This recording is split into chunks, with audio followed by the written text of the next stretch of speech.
Okay, Marshall here again, and this time we're going to talk about a topic. This is a brochure that I wrote many years ago. It's called Archaeology and Geography of the Book of Mormon, and basically I talk about one archaeological significant place the Book of Mormon talks about, and Joseph Smith identifies it.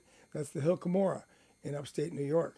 So, what is the Hill Cumorah? The Bible it uses it as a significant place. There's a lot of places that are significant. Book of Mormon. So, like things like the River Sidon, Zarahemla, places like that. And so, but the Hill Cumorah, Joseph Smith actually identified and said this is the very hill mentioned in the Book of Mormon. So, because of that, let's go study the Hill Cumorah and see just how how accurate this it could be, and does it make sense? The Mormon Church owns the Hill Cumorah. They won't let you dig on it. They planted grass and trees and all that kind of stuff. It was a very desolate hill. It had one little tree on it when they bought it. And there's pictures in many books about of the original, what it looked like when they bought the property. So going into this, I'm going to read a little bit of it to you so you get the idea of what's going on.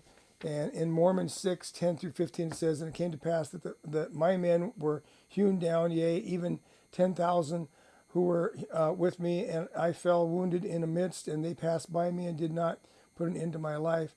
And when they had gone through and hewn down all my people, save it were 24 of us, among whom was my son Moroni, and we being survived the dead of our people, did behold on the morrow, when the Lamanites had returned to their camps from the top of the Hill Cumorah, and the tens of thousands of my people were hewn down." And so he talks about all these 10,000 he were hewn down in his division, and then he mentions Gidgiddonah, and he had 10,000, and Gilgal had 10,000, and Limhah had 10,000, and Jenu had 10,000, and Limhah. So he's got a whole bunch of them. And so when you start adding them all up, you got Mormon, Moroni, 1, 2, 3, 4, 5, 6, 7, 8, 9, 10, 11, 12, 13, 14. And then there was 10 more. So you got 14 plus 10 more, basically a subtotal of 13 and 10 more is 23 times 10,000. These are the 10,000s of men that were hewn down, that were the Nephites, the good guys. And so you multiply that out, that's 230,000 men only on about a 12-acre hill, the Hill Cumorah. There's a lot of people dying right there. And even if you think about the surrounding areas, that's still a lot of people. So if you add women and children, well, they weren't polygamous, so that means there's another 10,000 for every man, pretty much. So you got a subtotal of 230,000 men, 230,000 women. You had some children, maybe another 900,000 for children, and you had a grand total of 1.3 million. So just round it down to 1 million, 1.38 million Nephites alone. And if they're on the top of the hill defending the hill, the Lamanites are the aggressors, and usually the aggressors lose more than the defenders. So if you think that through, you could say that there's 1 million Nephites, maybe 3 or 4 million, Lamanites. So let's just say 4 million altogether. That's a lot of people dying with all of their change, their gold, their silver, their jewelry, their tools, their weapons of war, their arrowheads, and all that stuff. So if you think of all that, there's going to be some stuff to find. Lots of stuff to find. And so no one's found anything in that area. So it's there's more verses in here. If you look at Ether 14:21 says, "And so great and lasting had been the war, and so long had been the scene of bloodshed and carnage, that the whole face of the land was covered with the bodies of the dead." So they're all over the place. You're going to be able to find evidence of any kind of war if it's that large, because things are destroyed and things are covered up, and you're not going to pick up all your coins, you're not going to pick up all your jewelry, you're just going to keep yourself alive, and so things are going to get lost. And so then we have in Ether, this is the Jaredites. It says that Ether 15:2 says, "He saw that there had been slain by the sword already nearly 2 millions of his people. And he began to sorrow in his heart. And yea, there had been slain 2 millions of the mighty men, and also their wives and their children. So 2 million times wives and children. How does that all add up? And these are the Jaredites, and of course their enemies. Would be losing people too. So when you get all this done with the Jaredites, Coriantumr's men, there were 2 million men. The women, there had to be probably close to 2 million women, 8 million children maybe. A semi-total is somewhere 10, 12 million people. And then you got Shiz's people. If you figure they're going to have 10 or 12 million people, you got 20 to 25 million people dying in the Jaredites in the earliest war. So you got 25 million plus maybe another 4 million of the Nephites and Lamanites. So you've got close to 30 million people dying in the area, in the same area. And this, over the whole American continent, that's an amazing thing. So is there evidence of this war anywhere?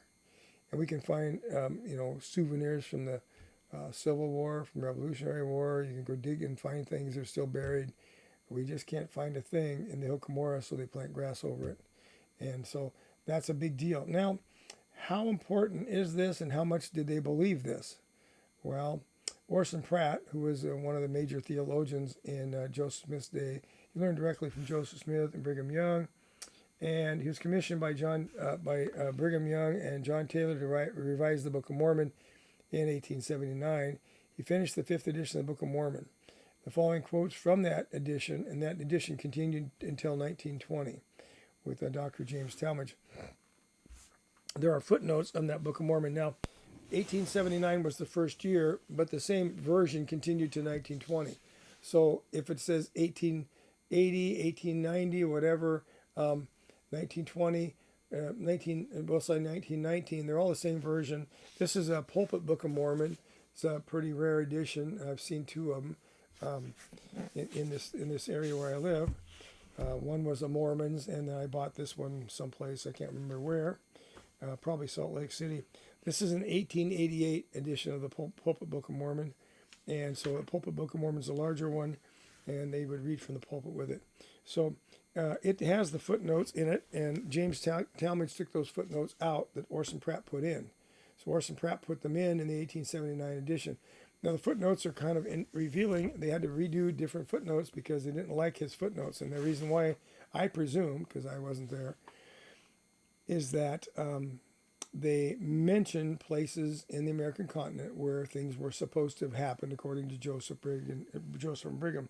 So on page 155, it says in the footnote, the land Nephi is supposed to have been in or near Ecuador, South America. That's on page 155. So I'll just kind of show that to the camera, and we'll also make a picture of it so you can actually take a picture of it and enlarge it if you want to see it. So if you get a Book of Mormon before 1920, it'll have the same footnote as this one does, as long as it's 1879 or newer. And so it says it right down here, the land Nephi is supposed to have been in or near Ecuador, South America. And it's a footnote for B2 Nephi 5. So that's what it says right there. So that's the page, and there it is right there. So it tells you where the land Nephi is supposed to be. So the next quote, and there's many of these in here. These are just some of the best quotes, so I'm just doing some of the best quotes here for you. The next one is on page 303, and it says that Bountiful and Zarahemla, South America being called Lehi, and North America Mulek. So South America is Lehi, North America is Mulek, and that's in the Book of Mormon. So he's saying that that's where those places are. And so that's there. And then you have the Hill Cumorah is in Manchester, Ontario County, New York, and that's on page 559 in this earlier edition of the Book of Mormon. So 559. And at the bottom of the page, that's the last footnote in the bottom of the page. The Hill Cumorah is in Manchester, Ontario County, New York. So I'll show you that page, and we'll take pictures of it so you can see it. But you see, it's there's no columns yet. The Book of Mormon was not columnated until 1920 with Dr. James Talmage. So it's one page all the way across typing, and the footnote is this one right here at the bottom. So there you are. Basically, what it says in the Book of Mormon, and these are official footnotes, and these footnotes were authorized by the Church of Jesus Christ of Latter-day Saints, that there is a place that the Book of Mormon happened. And so because of all the archaeology we've had going on, they haven't found one thing that actually proves the Book of Mormon, substantiates it at all. So that's why I picked the book, the Hill Cumorah, because it's obviously in the Book of Mormon that the Hill Cumorah is a certain place. So if it is in that certain place, and there's that many people, 20 to 25 million people dying there, I ought to be able to find something. So that is a really short look at archaeology and geography in the Book of Mormon. And so if the Book of Mormon did not take place in anywhere, then I wouldn't have a problem with it if it started with once upon a time in a land far, far away. But that's not how it starts. It starts like it's really and really truly an event that actually happened.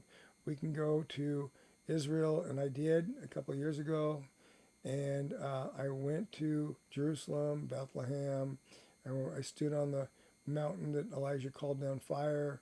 Those are places you can go to. I went to the Sea of Galilee and picked up seashells on the Sea of Galilee. I went to the Dead Sea and floated and did a lot of things there. We can find places that Jesus actually was there. The very steps that were there, they archaeologically dug down and found the very steps that were there in Jesus' time, and we were sitting on them when they were talking to us. So those are places we can actually find. I don't know where you could go in the American continent and find any place where Jesus actually walked or talked to his supposed 12 more apostles. So basically, when I look at the Book of Mormon and Mormonism, the Jesus of Mormonism is a failure. He not only failed when he started his church in the old world, he failed when he started his church in the new world. So, he started a church, he told them to go witness and go continue the gospel, and they weren't able to do it. So Jesus is a failure when you think of Mormonism. We have a great apostasy, not a total apostasy in the Bible. And so we believe there's a great falling away, but not a total falling away like the Book of Mormon or like the Mormon Church says. So when we look at Bible stories, we can find places, we can find widows' mites, we find things that are mentioned in the Bible right where they're supposed to be. When we talk about the Book of Mormon and the Hill Cumorah and places like Zarahemla, the River Sidon, we can't find them. So there's a problem there. So we'll get into that a little more later. Marshall Almer again, and Charlie and Mike. We're here helping you guys out, figure out what to do with Mormons. And, I get all kinds of different things over the years. You get, it's like I can't wait for the next question, the next Mormon to ask me a question. And it used to be back, 20 years ago, somebody asked me a question I never heard before. I'd congratulate them. Thank you so much. A question I've never heard before. That's awesome. And usually it'd be in a crowd like at Salt Lake City, Temple Square someplace, or maybe Manti, something like that. And all their buddies go, hey, you got a question you never heard before. And then I give him an answer. And he goes, well, I didn't think you'd have an answer. Well, I didn't have an answer when you asked the question. And that reminds me of another story, and I have stories too. So this is a story Verl Potter is a guy in adjoining town, and he was a Temple Mormon, and so we were buddies. And I was noticing he had an 1888 pulpit Book of Mormon, just like I did, but his title page was missing, and it was coming apart. So I talked to him and said, hey, you want me to fix that for you? And so I got it all glued back together and all the binding good and tight again. And I photocopied my 1888 Book of Mormon title, and I put it in his book for him. And so I handed it back to him one day. I'm in the truck and went give it back to him. And he says, well, is that all there is? I go, well, yeah, that's all you gave me. He goes, no. Aren't you going to use it to witness to me with? And I go, only if you want to, Verl. I've already witnessed to you the whole thing. You know the Mormon Church is wrong, and you're just staying in it because you want the benefits of the Mormon Church. You know it's wrong. He goes, well, I didn't know you weren't going to witness to me with it. I go, well, if you don't want me to, I won't. He says, no, I do. I want you to witness to me with it. I said, okay. Well, turn to these pages, and he turns to the pages, and he sees all the places at the bottom of the footnotes where Orson Pratt, Lorenzo Snow put in the footnotes where the Central America was, and South America is land south, and North America is land north, and all that sea east and sea west is Atlantic and Pacific. Showed him all those footnotes. And then he does something really interesting. I don't have my book right here in front of me, but he does this. He's looking at the book, and then he does one of these numbers like this. He's looking down the spine. He says, it doesn't look like you glued anything in. I said, of course not, Verl. I'm not going to make it up. It's your own dad's book. Why would I glue it into your dad's book? That's dumb. He goes, well, I thought you might be, like making something up here. I go, I don't need to, Verl. There's enough junk in the Mormon Church. I don't need to make anything up. So that's a little story about adding to and fixing things up, which I didn't really do. I mean, I gave him a title page. It was a photocopy of the originals because he was missing that page. And so, basically it made the book even better because it had the title page. So I was just trying to help him out, and he appreciated that part. What we have here, though, in the Book of Abraham is a different story. Now, if you had 3 books and they weren't the same, I don't know if you got Mary Had the Little Lamb and you've got your math book and maybe you got a geography book. They're not the same, but you copy pieces out of each one and make it sound like it's the same story. Doesn't work so good. So that's what we got going on here. So Mr. Ritter, the guy that translates in the University of Chicago, he's actually told me he's commissioned to translate that whole book of the dead for Horus. And so he's working on that, I presume, today. So that was a few years ago I talked to him. So we will be getting another book, I'm sure, out about Horus and his lineage. And they dated this papyrus. A guy named Mark Cohen, I think is his name. He dated the papyrus looking at the lineages.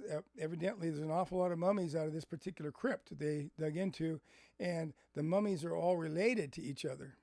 So there's more relations, and they were able to do a family tree, and they know the dates of some of them, so they were able to date this papyrus very, very accurately because of the genealogy, which it's unfortunate that Joseph Smith didn't figure out that there had some genealogy going on here. He could have clued in on that one.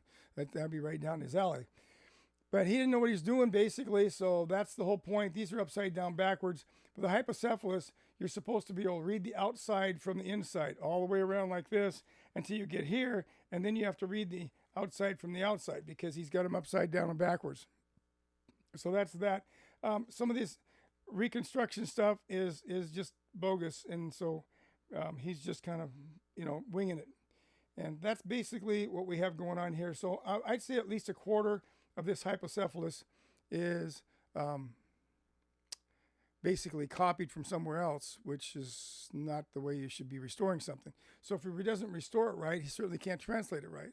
So the translation, the restoration, all bogus for facsimile number 2 of the Book of Abraham. And so this has nothing to do with Abraham. This has nothing to do with Abraham, and this has nothing to do with Abraham. The names on these 3 are different names, different people. And Joseph doesn't know that. So you're taking things from someone else and putting it in this here. It's like saying, well, my uncle is Abraham Lincoln, when he's like 2 or 3 generations away and not related at all.